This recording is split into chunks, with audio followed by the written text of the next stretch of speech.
Good evening, everyone. I'd like to welcome all of you who are here in the studio and all of you who are at home to the third annual meeting of Salem Access Television. The first order of business tonight is to approve the minutes of last year's meeting, and if I could have a motion to that effect. Motion's been made. Is there a second? All those in favor? Motion carries. Thank you. I would now like to introduce Ron Olson for the purpose of giving the treasurer's report. Ron? Thank you, Sumner. Before I give the report, I'd like to take this opportunity to thank our sponsors for helping us bring this to you this evening, and pay a special thank you to our caterer, Kathy Farr, who did a terrific job tonight. The treasurer's report is as follows. Revenues for the year included $180,000 in contributions, interest of $5,732, other income of $9,869 for a grand total revenue income of $195,601. Expenses for salary and wages were $84,031. Rent was $35,444.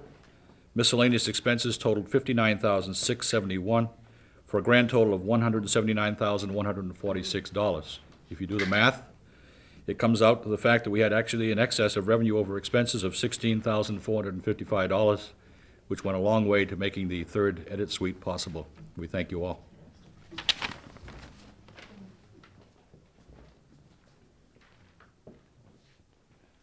It's always good to know that we're solvent. Thank you, Ron. Now I'd like to introduce Laura DeToma, who will give the nominating committee report. Laura?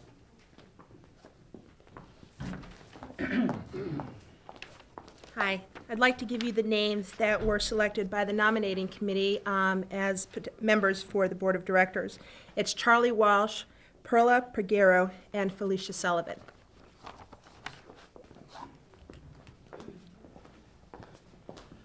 Thank you. Are any nominations from the floor?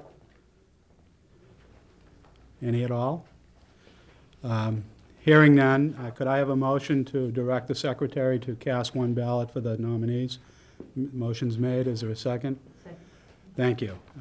The secretary will cast one ballot, and we're glad to have 3 new members of our board of directors. My report tonight will be brief. It's very exciting to be here in the studio and to recognize that we have the membership that we have.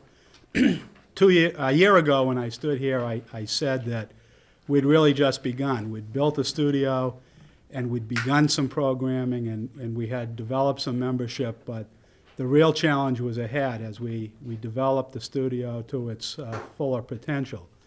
And I think we've been able to do that. Salem Access TV now has nearly 300 members. It produces on a monthly basis nearly 50 hours of programming here in Salem, original programming. I think if there's any one thing that has amazed me regarding what we've been able to do here is the creativity of the producers and all of the membership of SATV. SATV really produces some wonderful programming, and I'm very pleased that we've been able to provide a studio and an opportunity for that creativity to be expressed. I think we've been able to educate, challenge, inform, entertain, and sometimes anger the viewers of Salem Access TV, and I think that's what local community TV is all about. Speaking for the board, and I know the membership as a whole, we're very pleased to have been able to do that. What I enjoy seeing, and Bob Mio, our executive director, provides this to us on a regular basis, is the comments that we get. And I have here a couple of letters. I'm not going to spend a lot of time reading them, but this one is from the Salem High School cheerleaders. Your advertisement on Channel 3 for our London trip dance is greatly appreciated. It is heart-rending when area citizens and organizations take an interest in their town students' fundraisers. You help the dance become a success. From a local art studio. I'm writing to praise your wonderful, informative SATV Channel 3 station. The people of Salem love it and have come to depend on it. There's a couple of others here, if I can turn the page. This is a letter from an individual in Salem. To all at Salem Access TV, thanks for your wonderful energy and creativity. It's enjoyable watching SATV. This is from Haverhill Community Television. Thank you for the tour of your facility. We were greatly impressed with Salem Access TV. You certainly have a lot to be proud of. This one is from Kids Build Friendship. The children in Salem were a real inspiration to everyone involved in the fundraising for the building of the friendship, which we'll hear a lot more about in the months ahead. Thank you for your time and interviewing our class project. We found it quite interesting. Thanks again. And this was written by a couple of second graders, I believe. And it goes on, and I think I think we've been able to become a really important part of Salem, and Salem Access TV, in addition to its own programming and its own initiatives, has had a real impact in helping other organizations in the city get their message across, and we've been able to leverage the investment in this studio for the benefit, I think, of the whole community, and we're all very proud of that, the membership, the board, everybody. With that, I'd like to introduce our Executive Director, Bob Mio, for his report. Bob? Thanks, Sumner. Thank you very much. It's really, truly been my honor and been my pleasure to serve the board and the membership as your executive director. Tonight, Salem Access Television's third annual meeting allows us to reflect a little, to look back at what this organization has accomplished over this past year and also look forward a bit. The hallmarks for 1995 have been acceptance, growth, and change for SATV, as this organization has become a recognized entity within this city of Salem, Massachusetts. People know who we are, and people recognize many of those fine programs that have been played back on the access channels. This organization has worked together with this community as well, partnering with dozens of organizations to share resources and move forward towards common goals. It is exciting to think about the progress that we have made, measured not in hours or numbers of people who have come through here, but in the changes that we see. And I think the key word is empowerment, as people here are making differences in their lives through community television. Our producers are passionate about their community and are affecting that through the use of media. Simply putting a camera in front of a group of people alters the reality of any given situation. The community has experienced this through the volunteerism of Jerry Judge, who faithfully videotapes each and every council meeting. The business of that meeting has changed, and so has the communications that take place there, simply because a potential audience of 38,000 people can now see what takes place in those chambers. With the signing into law of the 1995 Telecommunications Act, the landscape of media as we know it have changed, and so has our producers in responding to that. The Supreme Court recently reviewed a case this past February regarding indecent programming on the access channels. The membership of this organization responded by dominating the editorial section of the Salem Evening News one Saturday. They accurately espoused their ideas and opinions about censorship as it pertains to access programming within this community. Salem Access has also hosted over a dozen special events over this past year, ranging from our birthday celebration this past June to Paul K. Bisson's Backstage Pass this past fall. Paul's production was particularly memorable as he unveiled his hour-long documentary about SATV entitled Behind the Badge.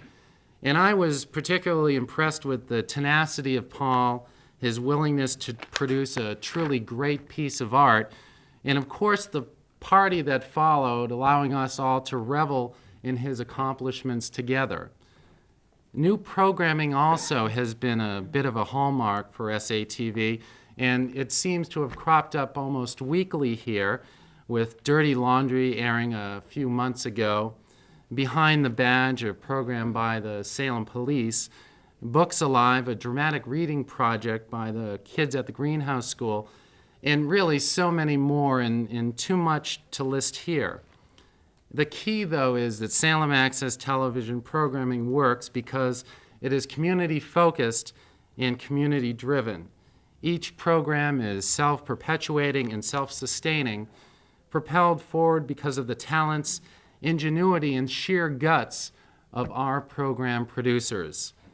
Tonight, we are here to celebrate that spirit, to celebrate the individual producer, along with the organization that has provided that producer with the tools to be creative, the tools that allow expression, the tools that encourage the development of culture at a time when much of what we consider our heritage and our pride has diminished into something we call television. So I thank you very much for allowing me to speak to you tonight, and I really hope that we continue and look forward to continuing the tradition of the annual meeting next year. Right now, I would like to introduce to you our guest speaker for this evening, a very special friend of mine, Mr. William Plant. Bill is the president of New Media Associates, and Bill is a national advocate for media literacy nationwide. He's been invited to the White House. He works with many groups, organizations throughout the state and throughout the country. And it really is a pleasure to have him speak to us tonight, because that's what we do here. We deconstruct the media and we work within the media product. And I'd like to invite Bill now to come up and talk to us a little bit more about what media literacy is. And thank you. Thank you, Bob.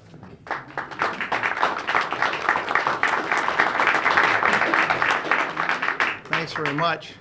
It's a privilege to be here tonight and to talk to you, particularly in this setting. What the heck is media literacy anyway? Some people think the two words don't belong together. The word literacy harkens back to the word read. The word read actually is a very, very old word.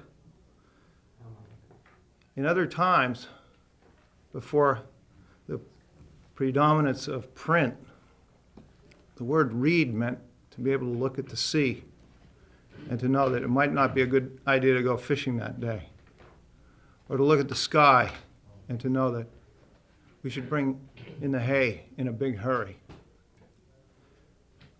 The word read means far more than the ability to decode marks on a piece of paper.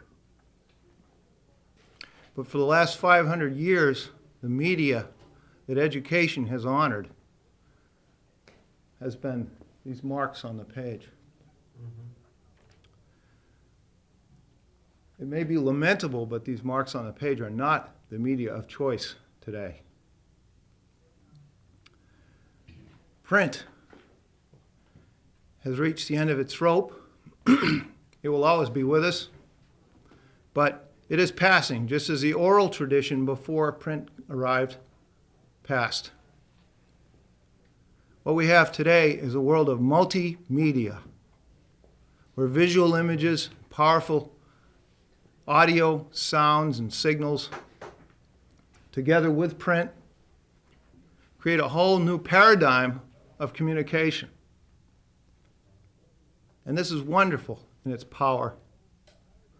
But because it's evolved and we've been socialized over many years into a set way of looking at media, a lot that is good and traditional has been displaced. And so what media literacy does is it gives us a way to look at all media and to read that media Not just to look at it superficially, at the glittering image on the screen, but to look deeper, to look at the agendas, to look at the codes, to look at the thought and construction that goes into the creation of media. One of the things that media literacy does is it asks, who tells the stories? Who tells the stories in our culture? You know, for hundreds of centuries, we've been telling each other stories. And the essential and critical information that cultures have needed to survive over generations have been transmitted through stories. Think about it. The Bible is just a collection of stories. They're inspired stories, perhaps divinely inspired stories, but they're stories. Stories are ideal ways to convey knowledge.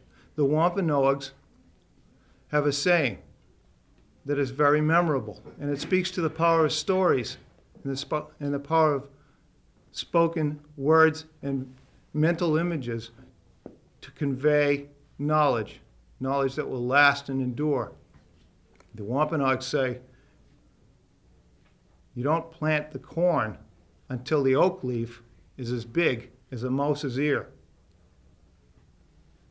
That's very memorable.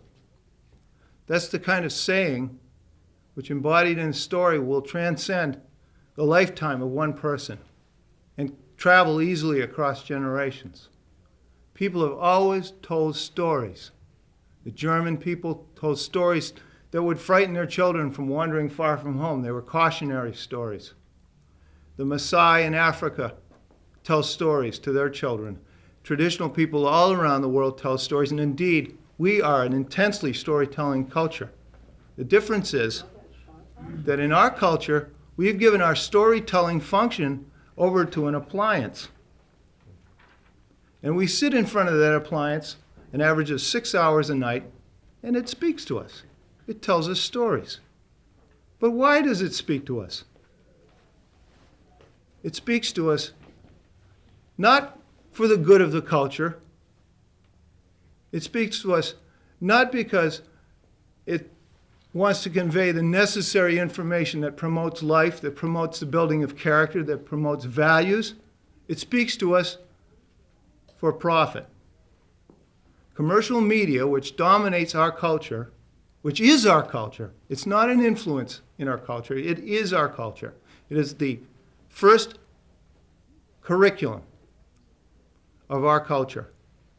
Commercial media dominates us, it shapes our values, and it has transformed our society over 30 years in ways that people in the 1950s looking at today would find an unrecognizable culture.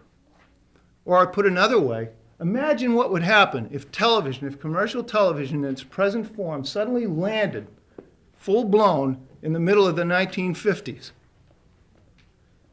Is it really unrealistic to think that those people that created that programming wouldn't be marched off to prison to general applause? Think about the way our culture has been transformed over 30 or 40 years. Now, media literacy isn't about saying television is bad or television is good, but it asks, who makes the stories? Children need to know that media does not come spontaneously out of thin air. They need to know that it is carefully and excruciatingly constructed and put together. It is planned. It is analyzed. It is questioned. It is built. It is rejected. It is rebuilt. It is submitted for inspection. And when it is just right, it is shown. And it is created in a way so audiences are very carefully segmented and targeted. Kids today are targeted in a way that no culture in the history of humanity has targeted children. Children today are 3 target markets in one. I'm talking about commercial TV. They're a primary market that drives $8 billion in annual sales in salt, snacks, and sweets. They're a secondary market that drives $132 billion annually in buy me that's. And they're a future market of unbelievable and unknown proportions in terms of a future market for Broncos, Budweisers, breath mints, what have you. So we ask, who makes the stories in our culture?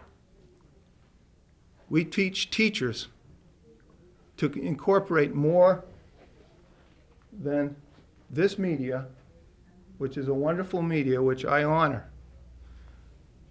but more than this media into classrooms. And we teach teachers to use all kinds of tools to teach. Some of them are very high tech. Not everybody can afford to do media literacy. This is a very expensive tool that we use to teach media literacy. Do you recognize it? Give the first grader a toilet paper tube and ask them to look through it. And what does one see? Well, I see a man and a mustache. Now you take it away and you see a room with cameras and TV monitors. You learn at an early age that media excludes far more than it includes. That far more people and things and ideas are left out than are included. And what is included is very carefully selected. 95% of the women that you see on TV have a certain body type. But in terms of the population, that particular body type represents 2% of the population. So TV, commercial TV, privileges a certain body type. Now supposing I have a daughter and she's 7 years old, and all she sees is a certain body type on television. Her image of herself, to a certain extent, is being shaped by what she sees on TV. She needs to know that television and media, by its nature, exclude more than it includes. This isn't rocket science. This is a life skill that's as fundamental as learning to cross the street. You learn to look left, and you learn to look right. And you learn to listen, and you learn to look and analyze, to use your brain, to think, and not to do things impulsively. That's how you cross the street. And a parent who sets their 2-year-old child down in front of a television has got to know that that is a momentous occasion in that child's life, because that television is the intersection of commerce, of technology, and of values. And it is dense with values. They may not be values we agree with, but it values certain things. Certain things are included. What is beautiful about access is that it gives voice to another community, to a broad community, so that the storytellers and the story makers can be chosen much more freely. You know, the corporate media, commercial media is getting ever and ever more compact, and that the people that hold the power are what, 4 or 5 corporations now?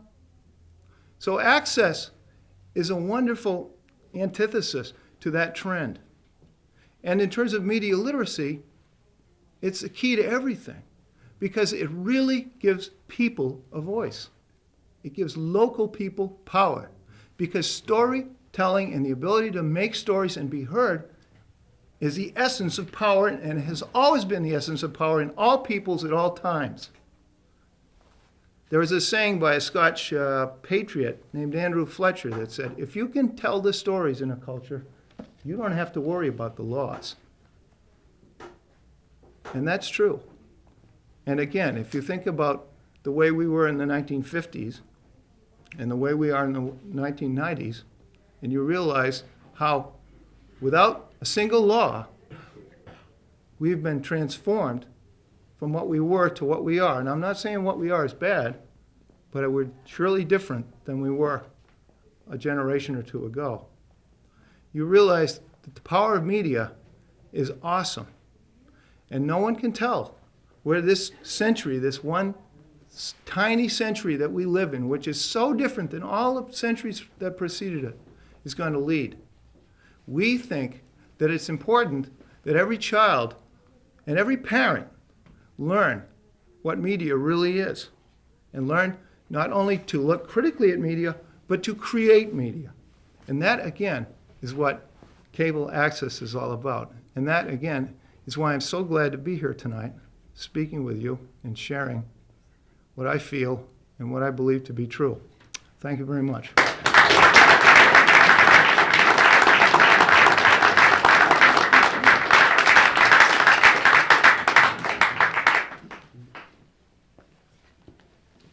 Thank you very much, Bill. That was very interesting, and I'm worth hearing several times over. And that's another beauty of access. We can play that over and over and listen again. Thank you.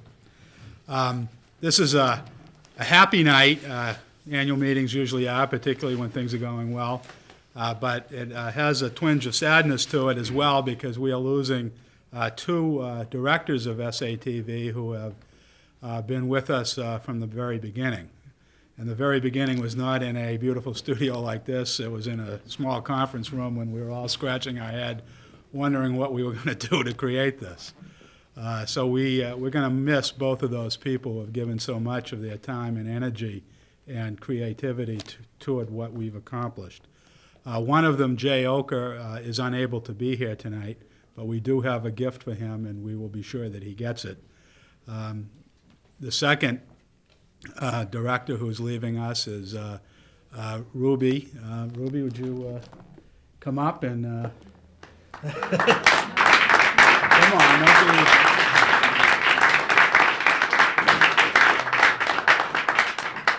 Ruby Hill has been, as I said, with us for 3 years and has contributed a great deal to us. Thank you, Ruby, very much. Thank you very much. I'm somewhat overwhelmed. I did not expect to receive anything. It has been really a great privilege and a pleasure to serve Salem Access Television.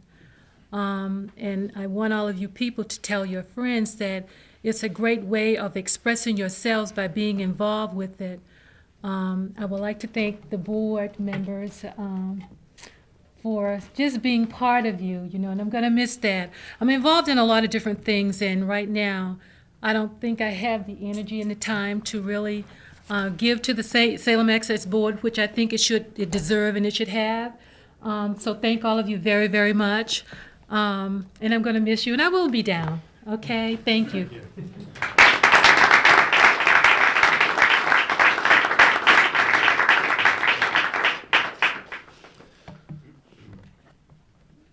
I'd just like to, first I'd like to recognize a very special group of people. We wouldn't be able to be doing what we're doing tonight without their help, and that started way back in December before Christmas, where we had our first annual meeting committee, and a group of us got together and said, how are we going to plan this? And the first thing they said is, let's plan a party, short meeting, big party. So that's what we're going to do, and that's what we're doing now. So let me recognize a few people who really, truly contributed a great deal to this. Charlie Walsh, who is now a new board of director, and justifiably so, raised a lot of money for tonight's event. John Martin has always been there to help. He was there last night when we were there, 9 o'clock last night, saying, okay, we're almost done with this. Ken Weaver, who's literally spent the last 2 weeks living here. I think we offered him a bed because he's been here so much, but he created the set and did the lighting, and he contributed so much, and thank you. Janice Manning, who's been kind of like my right-hand person, running back and forth, and when the chips were down, she was always there. She's the one that contacted us with the caterer, helped us with the health permits, and really ran around and did so much for us, and she's always there for us. And she said she doesn't like nonprofits anymore because she's burnt out, but we'll get her back next year. Felicia Sullivan, now congratulations also on the board of directors. Felicia was really instrumental on your way out. Please notice the new gallery hangings that we have, and she was really the inspiration behind that. Bill O'Keefe, again, another one who raised quite a bit of money for us for this particular event. Wendy Michevich, I can never say that correctly, who's in sunny Florida right now, so we shouldn't feel too badly about her. But Wendy chaired the decorations committee and was a big help and hassled all you producers for those little sayings underneath the pictures out there in the hallway. And Jeff Gorman helped with the publicity. Stacy Pappas, always a big help, and also does the gallery. And last but not least, Jim Baldwin also helped so incredibly with this past exhibit, and it was about 4 of us last night. We're pasting and cutting all these pictures together, so thank you, Jim. Would like to recognize the sponsors that made tonight possible. North Shore International Insurance, O'Keefe's Establishment, Peter Barter Incorporated, the lovely flowers are from Peter. The Hawthorne Hotel, Michael Garvin particularly, thank you very much. He always comes through for SATV during our events, providing refreshments. New England Power, and of course Eastern Bank. So thank you very much for your contributions. This is probably my most favorite part of the annual meeting, is being able to recognize a few of you folks who have gone beyond simply producing, because producing is a very individual exercise. You're focused on a program or a show, or you're focused on something that makes you feel particularly passionate or excited. But these people who I'd like to mention have truly gone beyond that, in so much that they've contributed in excess of just coming here and doing their own program. They've given of their time, resources, beyond what should be considered the norm. And truly they deserve to be acknowledged for that. When I call their names, if that person could come up and accept an award, I would appreciate this. The first one I'd like to give is someone who's a permanent fixture here at SATV. And the funny thing was, the other day, he was outside smoking a cigarette, and I thought I was cute and sneaky. So I go to the door. We have a way of locking it from the inside.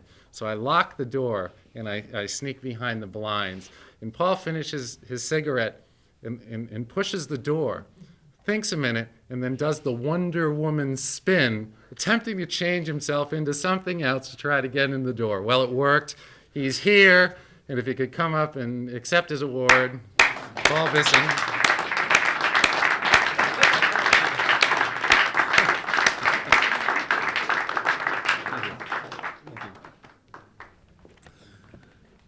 The next person is a bit of a success story here at SATV, because when you have a producer that comes through your organization and then decides to make his focus here his profession and is successful in that, I think it gives you the greatest joy. Even when he was still working at his new job, he still found time to come down and help Ellie with dirty laundry. So David, could you come up and...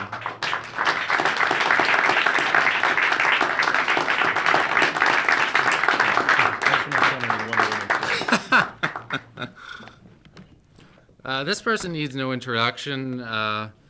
He's sort of like The Rock. I see him every Thursday, gets the equipment, he goes over to City Hall. Jerry Judge.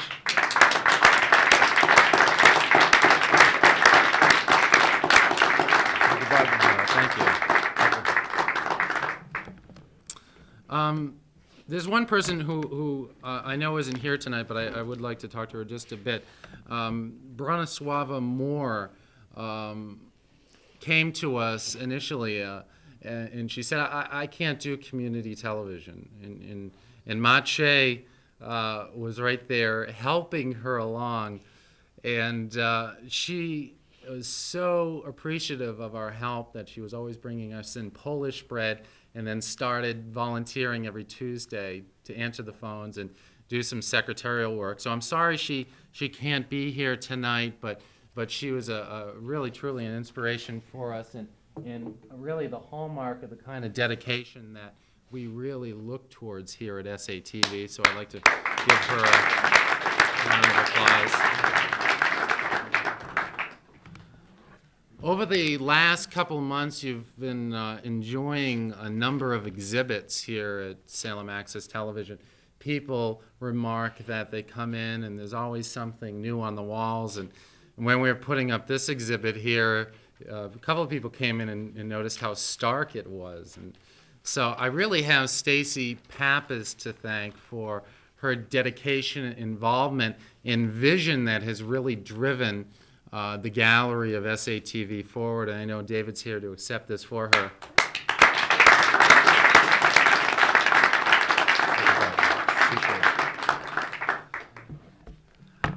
The last person that I'd like to recognize really started, he was in my studio class, and the first thing he did when he came in was he picked up the newsletter.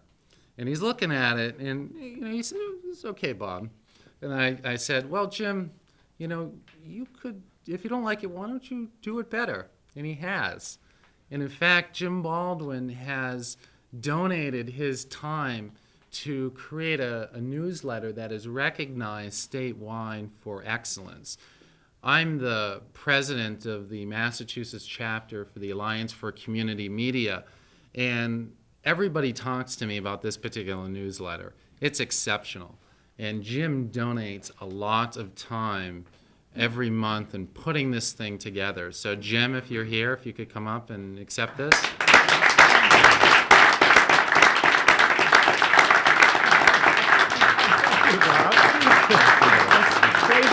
Thank you very much.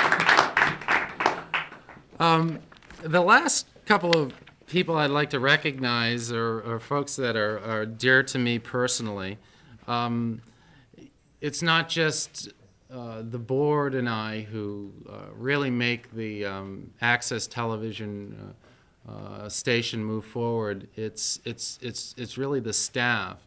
And the three staff people that I have to work with are among the best people I've ever had the opportunity to work beside.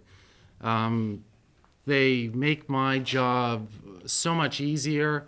They're pleasant. I enjoy coming to work here because of them. And just a quick story, then I'll get off the stage.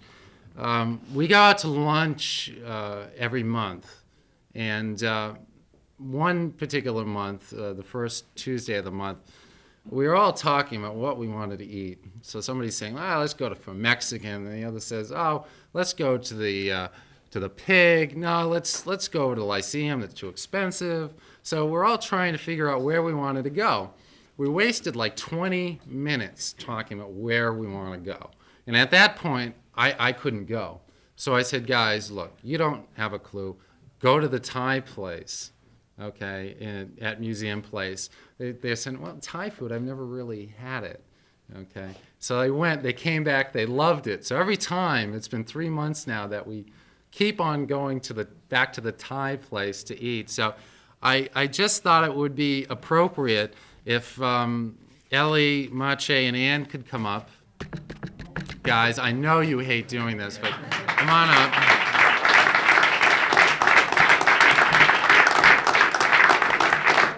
So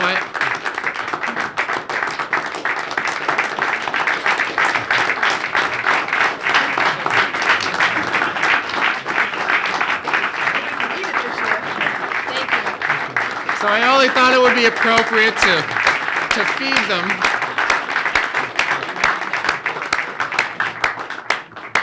Thank you very much, and I'd like to turn the meeting back to Sumner. I think the Thai place owes us a donation.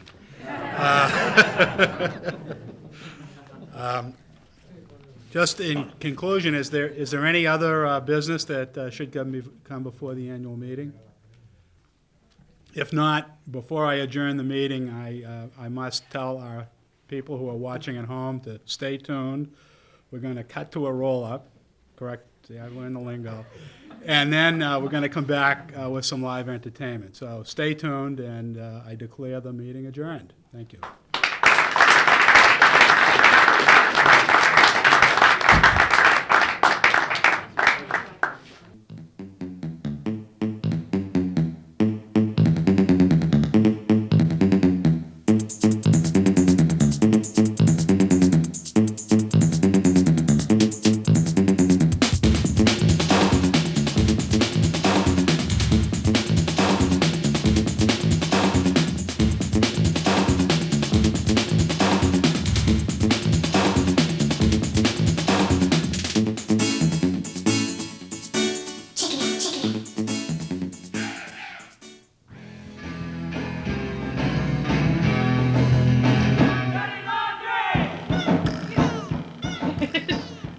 Yeah, okay, sure.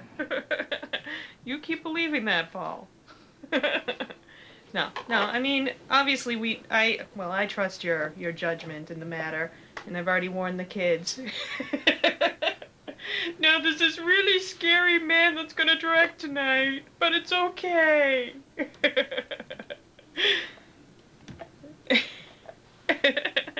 And it was funny because the only one that was like, oh, and that weird guy that made me run around with the cables was Jenny. And she's not going to be here tonight. So she was the only one that was kind of like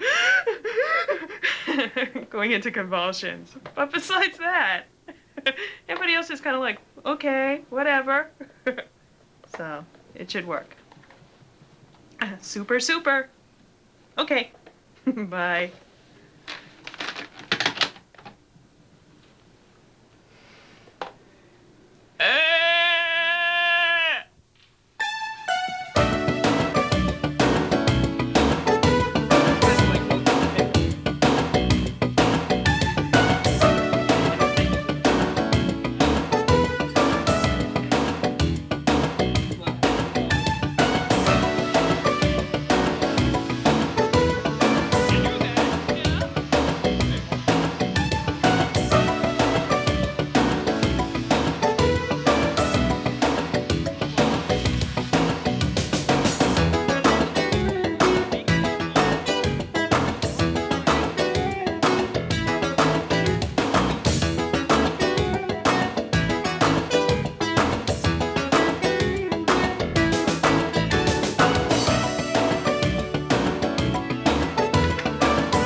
the edge of the wall, like the leaves up against you?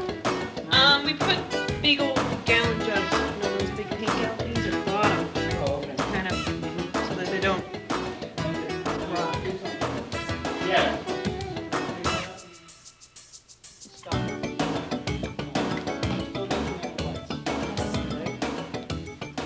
As long as nobody sneezes, breathes, or anything, our walls are all set. Hey. We're serious here.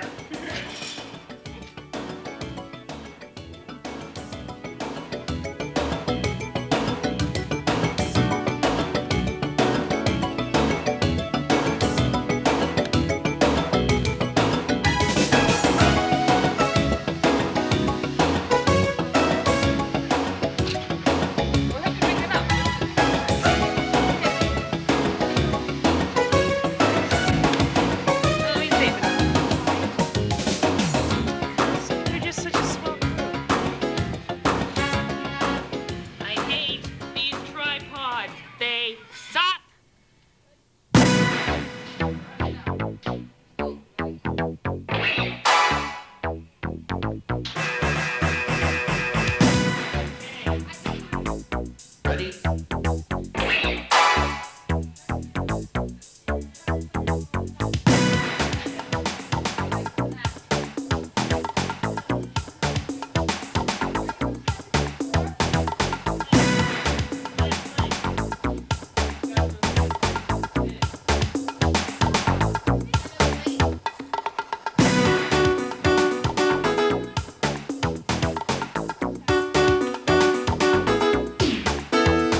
with the neighbors.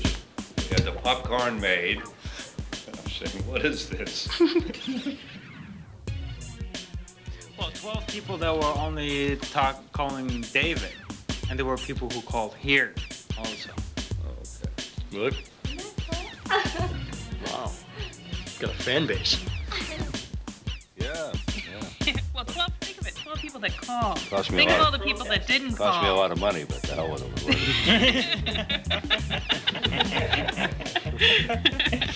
Yeah, how many voices can you do, Joe? Only 3. And after my wife called the 4th time, I had to start hitting it and call again. I don't want to call anymore. Call. Put the dog on.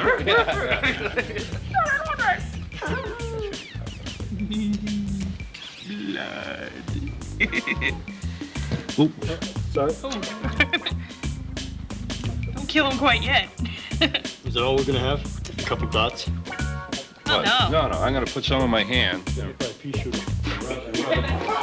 Rub it down the face of the machine here. And I'll be lying down with it.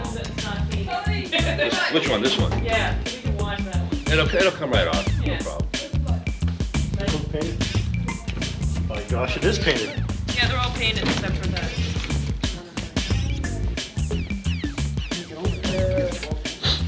Yeah.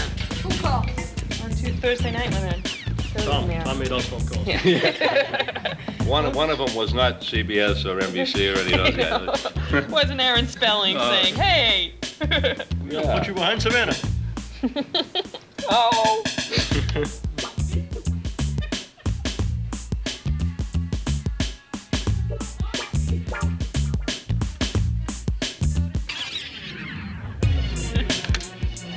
These are cheat sheets.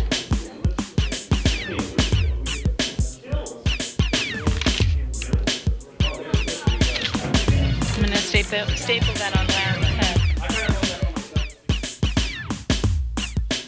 Yeah. You missed it, Joe. Yeah. I don't understand why I can just go in and leave, but no one else can. In this scene, everybody walks in, gets questioned by the police, but I just walk in and walk out. The police are. You should be. I guess The so. police are busy. I guess they just don't see it. You know. No, I mean, that's fine. But, They already have all 24/7. my Walsh police cover up, right? Maybe I should write your name on the machine here in blood. Now! Yeah, it's great. I don't need to water. Dirty laundry? Now I gotta pack my head. Go in there. Makeup! Go in and beat up the crew. What else is new? Oh, that's right. We gotta cover the Salem. Yeah. Cover up Salem, we'll be all set. Just with black electrical tape, we'll just put it over Salem.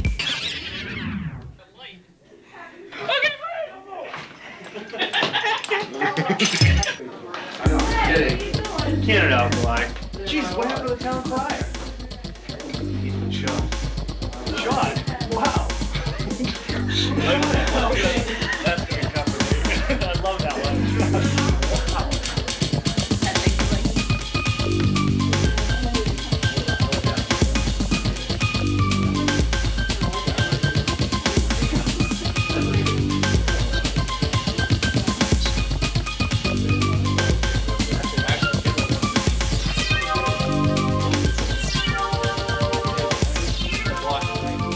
On the first scene, when I first come walking in, where is everybody?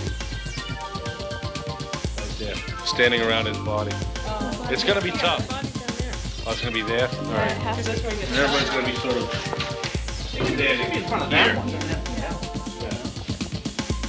I picture it sort of like here.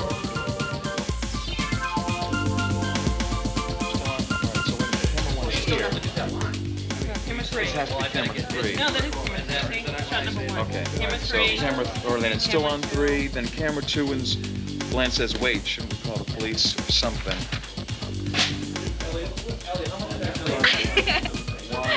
That's nothing. If they're standing all here for up until where Larry goes over to, Larry goes over to the phone. We can't have camera one get anything except the backs of them. Camera one's probably gonna have to come up when it goes over to the phone here, so it's gonna be a bounce between 3 and 2 up to that point. Should we just, Oh, this will be good. I don't know, you want to just fly with it? Can I? Might as well, Okay, as long as the camera people know what they're doing. And if you can do it, I'll make sure. I'll make sure. I don't care. Okay. Everybody listen up. We're gonna, can we start from the top again, first position?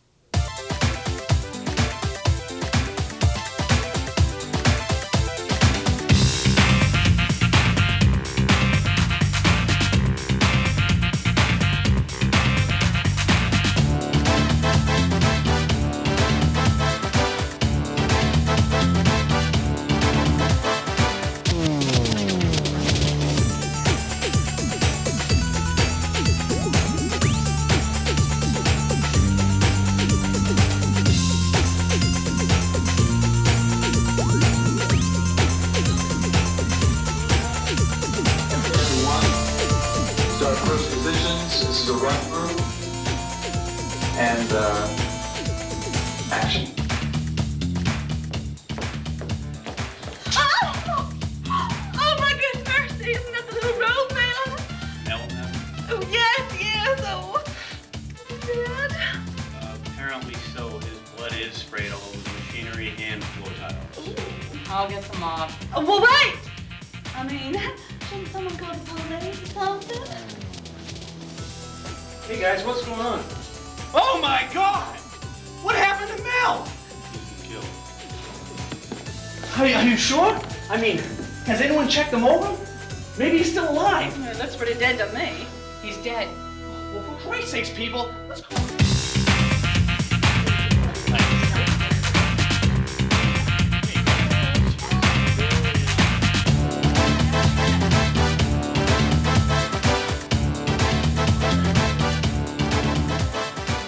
All right, done? And, Did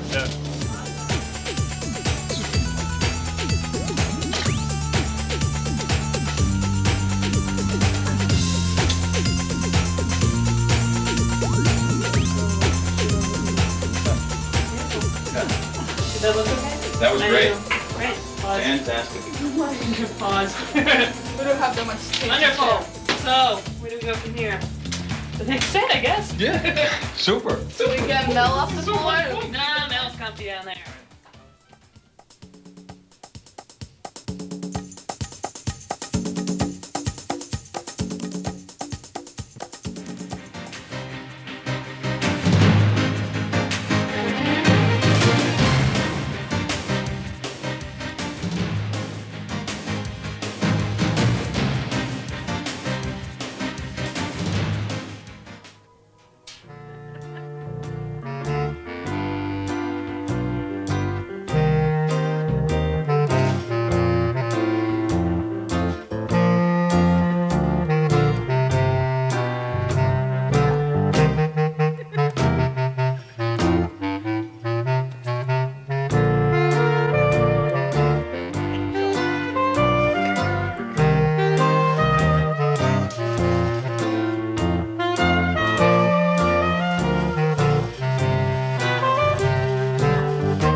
the guest tonight is,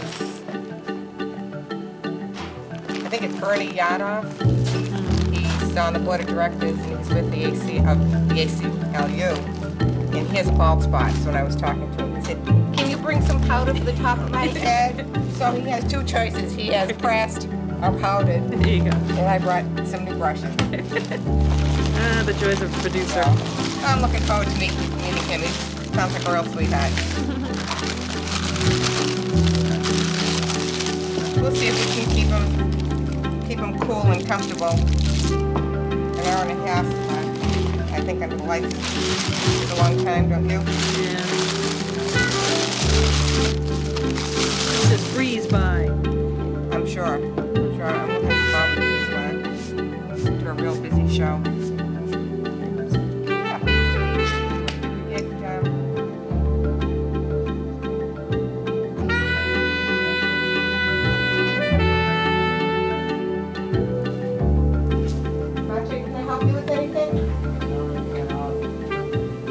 Just praise me. You know what, honey? You know what I really like?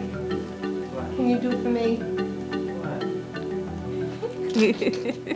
Notice that. What? What is she gonna ask me to do now?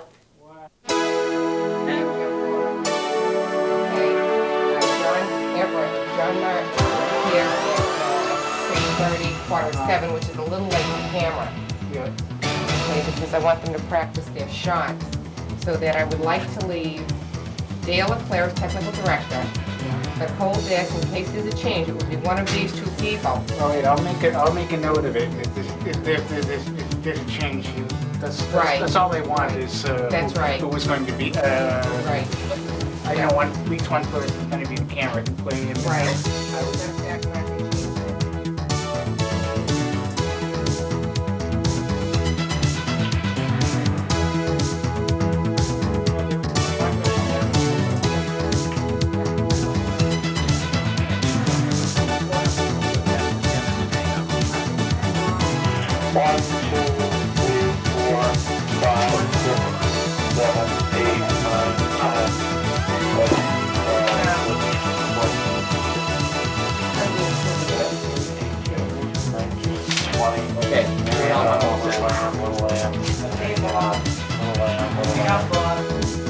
There he had a little lamb. White as snow and all that.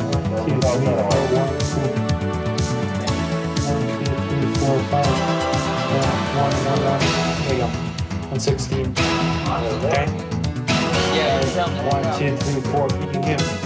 Alright, just cut the feedback into the studio, okay? 1, 2, 3, 4, 5, 6, 7, 8, 9, 10. Is it okay? Just cut it out. Now I'm still getting. Feedback. Hang on. Just bring it down a little bit. Okay, 1, 2, 3, 4. Oh, much better. 1, 2, 3, 4, 5, 6, 7, 8, 9, 10.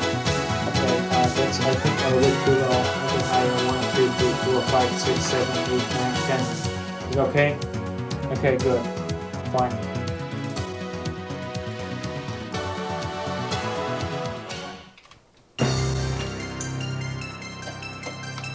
This is super organized here. I have producer's checklist. I have the working script. I have director's commands. I have a key list and a credit list. And I also have the production sheet, the camera people. Can you hear me out there? Bravo. So that hopefully there are no questions that can't be answered by looking at a piece of paper. All right.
Toby Iverson will be first, then Charlie Walsh, then Josefina, then you, and then Bernie Gaddis. Bernie Gaddis is very, very soft-spoken, and You might have and to slap him really every nice now and guy. then. This guy here is really loud, boisterous, and opinionated, so you have one on either side, okay?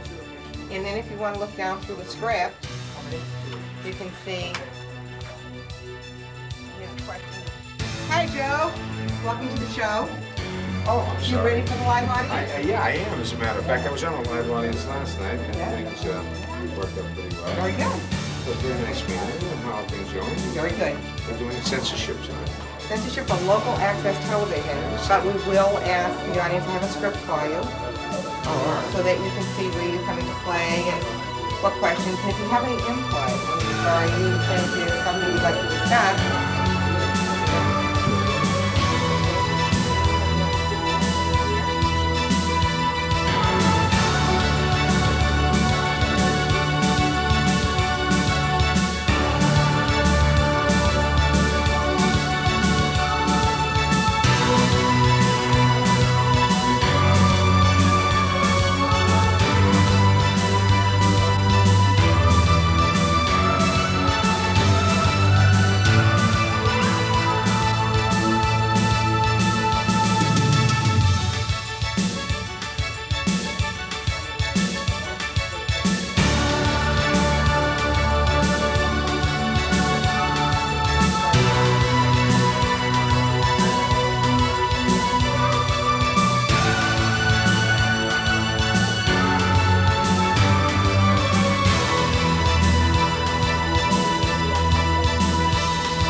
After the show, once he stops rolling, then the camera comes in.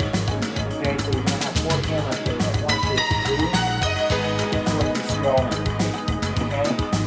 And then it's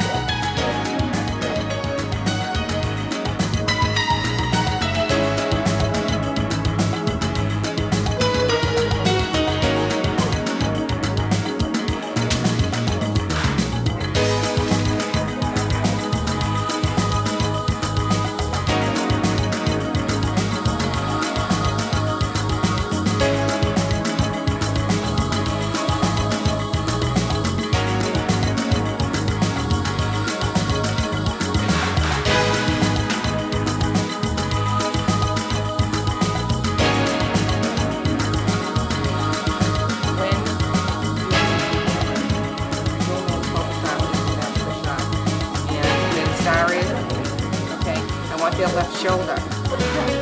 Okay, I did this because it's visual. Make sure that their shoulder is framed to the right, so you have a little space on the left-hand side. It gives the appearance of drawing them.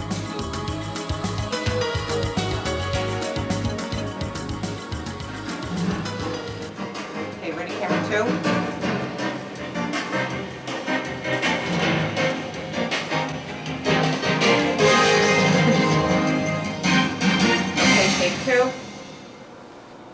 Bring up mics, cue talent, dissolve to 3. Good evening, and welcome to this special live 90-minute 285 Fairview Street My name is Kevin Walker, and tonight's topic is censorship and how it affects local access television programming.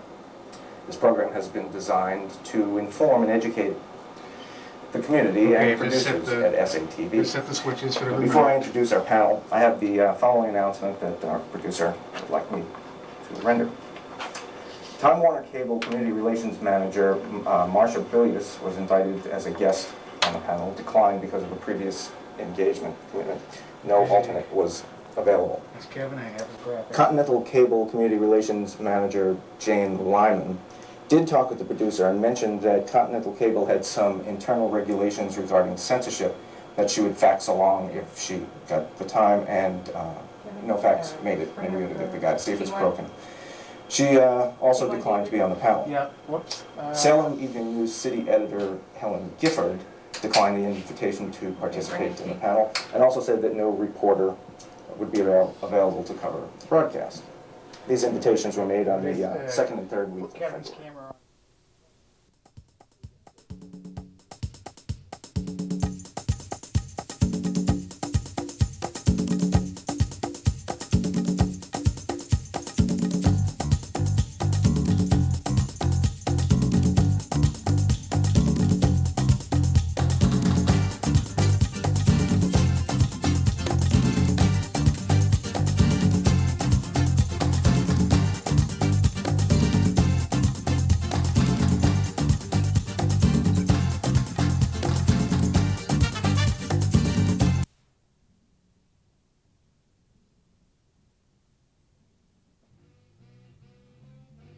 Yes, ladies and gentlemen, we are Tabasco Fiasco. Very happy to be here for the annual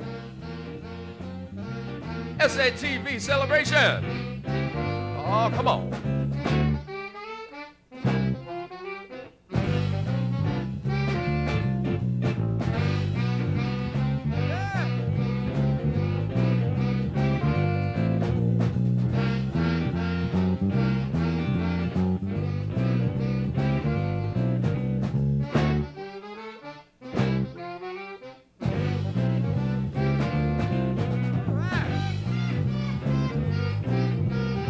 That's Mr. Jim Bennett blowing that saxophone, huh?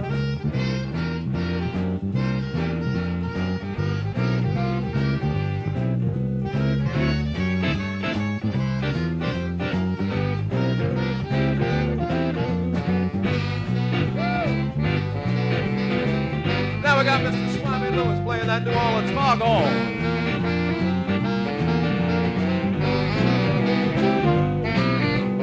We got Juan El Mundo on tenor saxophone for you. Let's have a good time, huh?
intruders. Come on back, do some more dancing.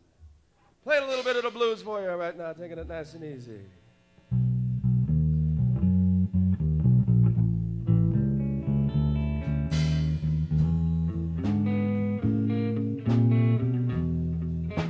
Take your time.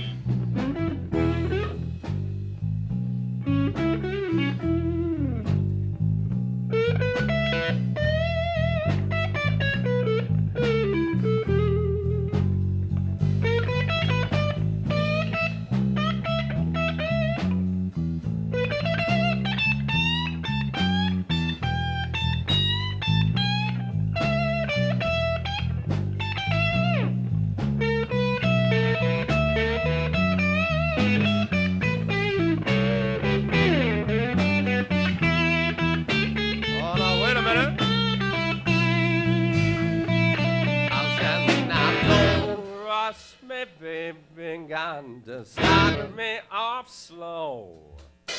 We got no night for the wine to flow. Don't rush me, baby. Don't rush me, baby. Don't rush me, baby. If you want your loving, baby, to love right. I like to sip my whiskey down, chug the bottle, yeah. 2 words and hot and rotten, gonna break the throttle. Don't rush me, baby. Don't rush me, baby. Don't rush me, baby. If you want to love it, baby, love you right.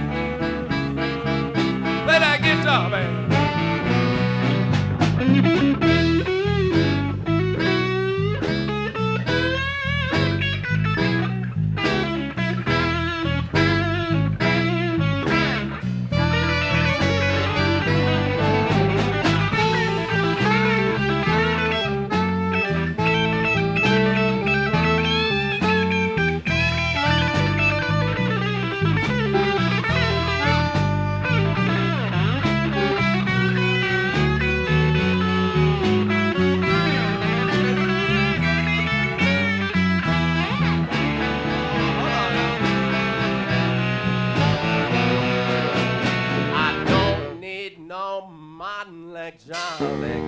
Fancy machine there.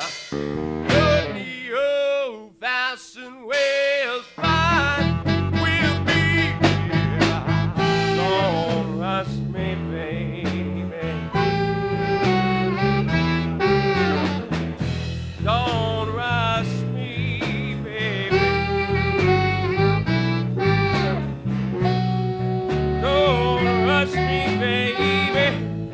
If you want to love it, baby, love it right. Why don't you try singing along with me? Just repeat what I say. Well, don't rush me, baby. Don't rush me, baby. Don't rush me, baby.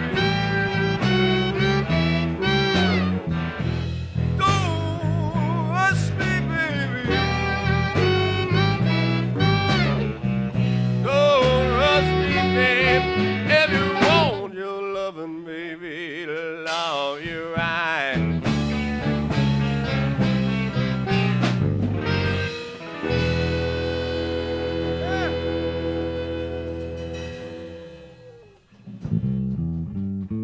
I'd like to introduce to you some very fine horn players all the way from New Orleans, the Crescent City, the man with that New Orleans foghorn, also on tenor and alto. Having a nice hand for Mr. Swami Lewis. And he hails from just south of Chicago. I'm talking about Mr. Jim Bennett, the man with a feather in his cap, huh? And our Tex-Mex connection, the one and only Juan El Mundo on tenor horn, huh?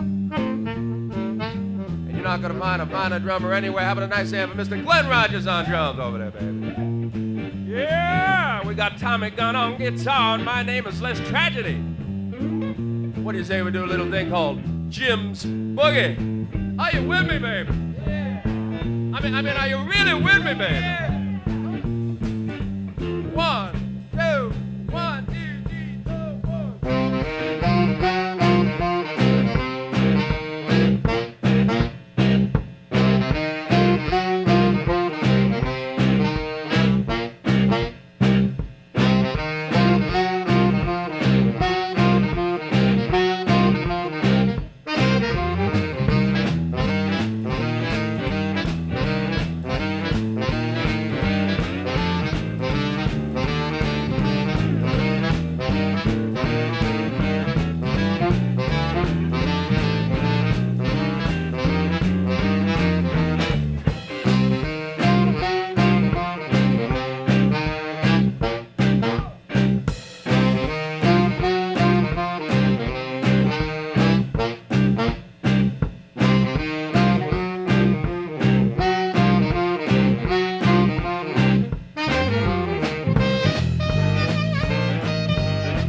chance to catch your breath and put somebody else to work. How about a nice hand, Mr. Tommy Gunn?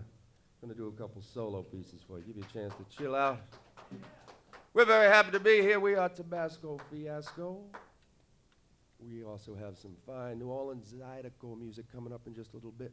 But right now, kick your shoes off, relax a little bit. We got some original solo material. Help you ease your worried minds.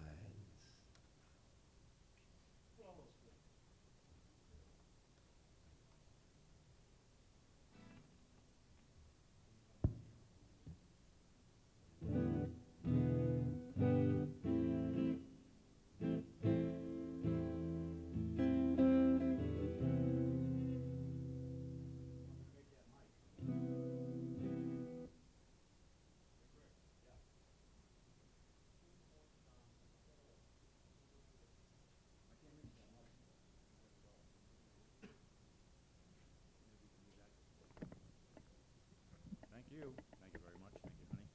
Thank you, darling.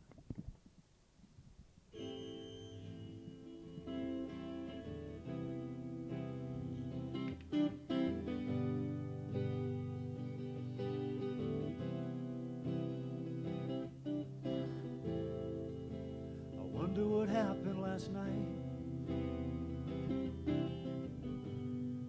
How did things turn out in a fight? I shouldn't have said those things, but I did. those words slipped through my lips. But I love you too much to let you go. If you love me too, please let me know. I need so much to treat you right. If you love me too, hold me close tonight.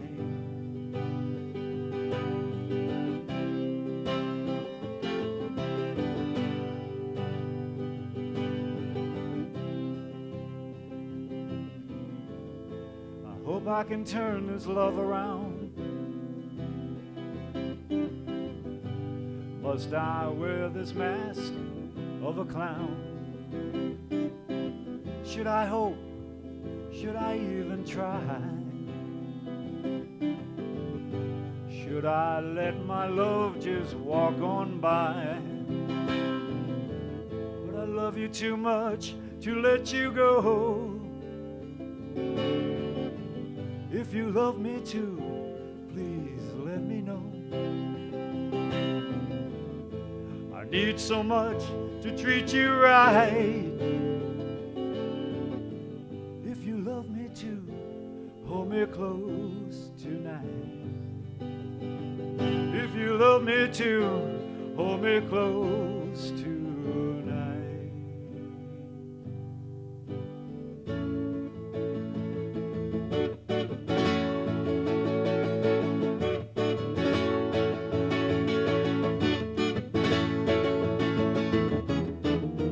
I was walking on the beach, footprints in the sand. I stepped on something hard, it was the head of a muscle man. Well, he got up to hit me, he kicked sand in my face. And that's when she come running by and put him in his place, yeah. Well, she's my honey, honey, she's my honey pie. Always there to help me until the day I die. She's a lean, mean, fighting machine with a smile on her face. Don't you mess with my honey pie, she puts you into place, yeah. I'm sitting in the movies, holding my honey's hand. Suddenly the screen went blank from the head of another man. Well, she leaned over and whispered something in his ear. Well, he got up and he ran away. I said, thank you, honey dear. Well, she's my honey, honey, she's my honey pie. Always there to help me until the day I die. She's a lean, mean, fighting machine with a smile on her face. But don't you mess with my honey pie, she'll send you into space.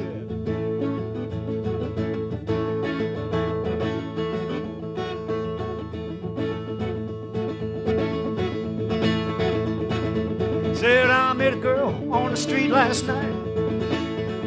I met a girl in the heat, that's right. She came on to me, put Wet Willie in my ear. And then she said, let's get on out of here. Well, she asked me to give her a ride. If I did, she'd sit right by my side. Grab my stick, shift away, step on my accelerator. Then she said, let's get on out of here.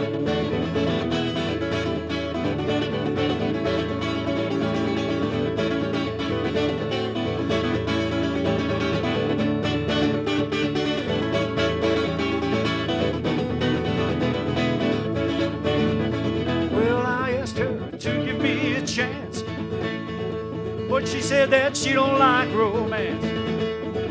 She just likes to rock and roll, paint the town and go, then go. Then she said, let's get on out of here. Yeah, then she said, let's get on out of here. Then she said, let's get on out of here. Yeah.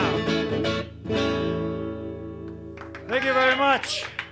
Another quick short break and bring the rest of the band back up here.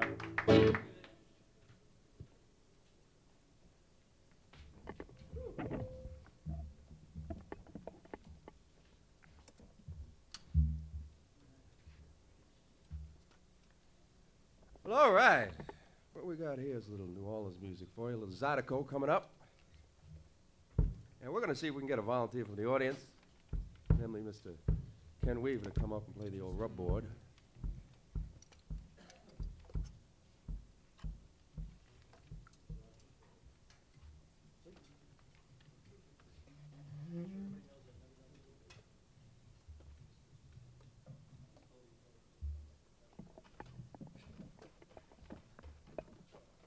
Yes, sir.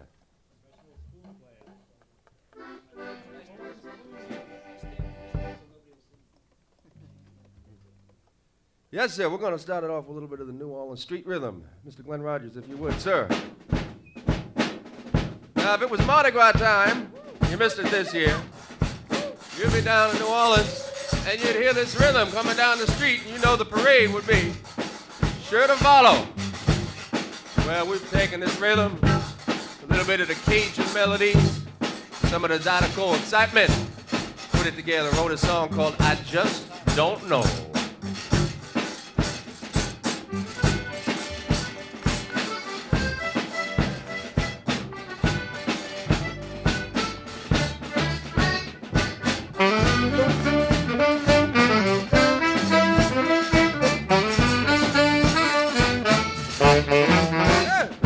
Well, I just don't know why a man can cry. Just don't know all the reason why. Just don't know about the things you do. I just know I'm in love with you. Well, I just don't know. Just don't know. Just don't know. Play it with me now, man.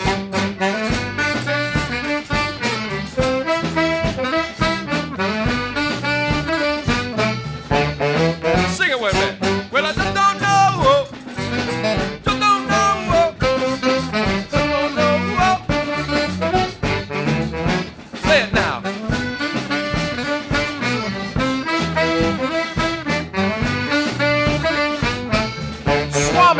Blow your horn.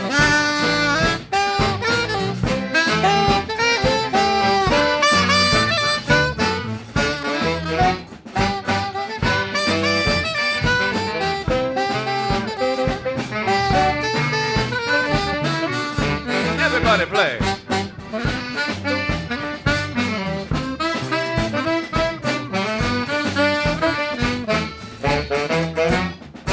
Well, I just don't know.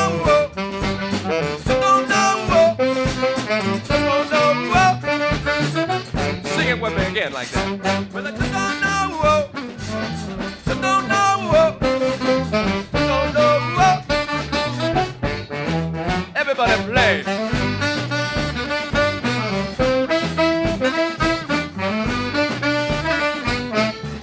All right, look out. Hey. Yes, sir.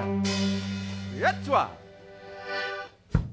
Fine job, Mr. Ken Weaver. Don't be bashful with that thing. Yeah.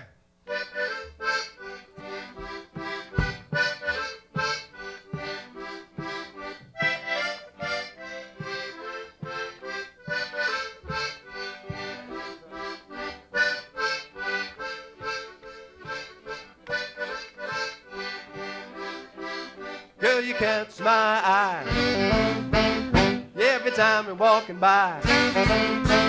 Can I help myself? It's you and nobody else. Whoa, oh, oh, oh. Stop and want me love roll. Girl, you've been around, working both sides down. What's a girl to do? She's as pretty as you. Whoa, oh, oh, oh. Stop and mama love grows. Jim Bennett's gonna blow the horn.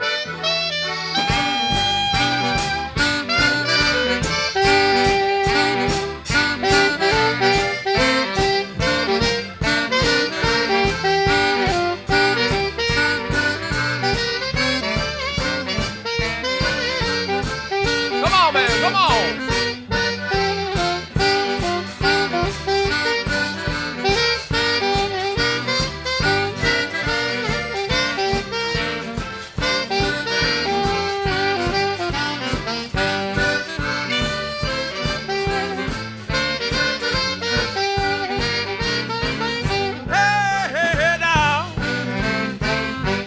you walk and rest a while. Whole world's made for me and you. Whole world is just we two. Whoa, oh, oh, oh.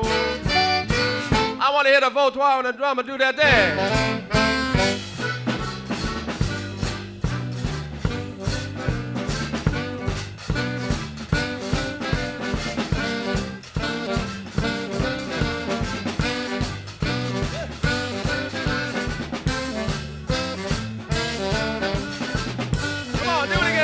Do it again.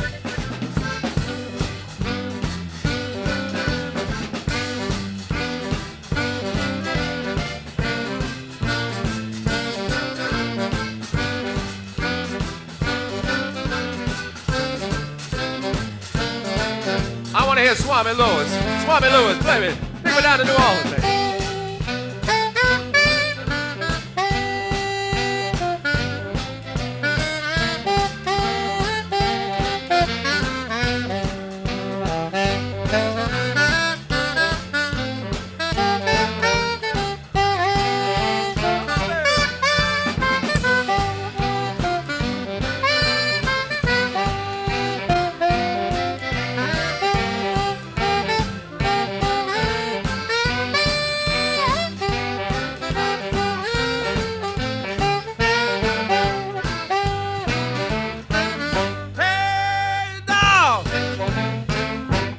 Walk and rest a while. The whole night was made for me and you. The whole world is just we two. Whoa, oh, oh, oh. Stop and mama love grow. Do it again like that. Whoa, oh, oh, oh. Stop and mama love grow. One more. Whoa, oh, oh, oh. Stop and mama love grow.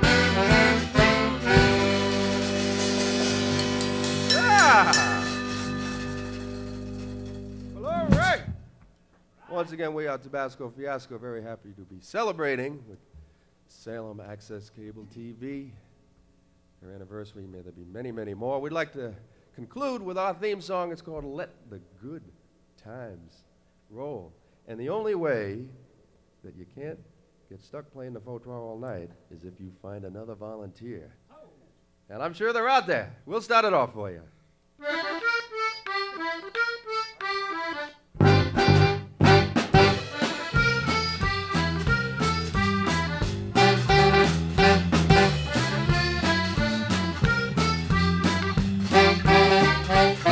You know the life is funny until your dying day. Life is funny until your dying day. So stick around tonight and let's dance and play. Live on torn roulette. Let the good times roll. Live on torn roulette. Let the good time roll. Live on torn roulette. Let the good time roll. All play with me, man.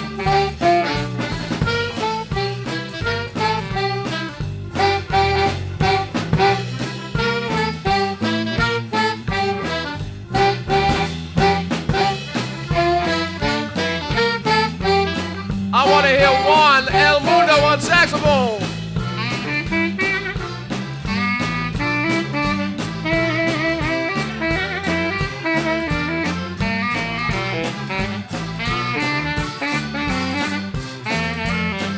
Come on, man.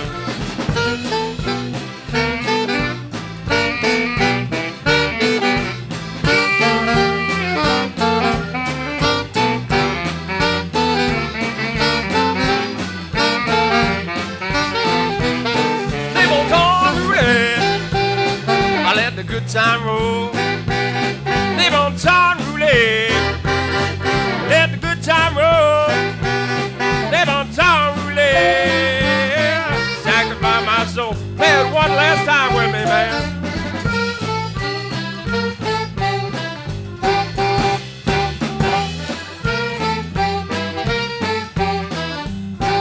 All right, live on torn roulette. Let the good time roll.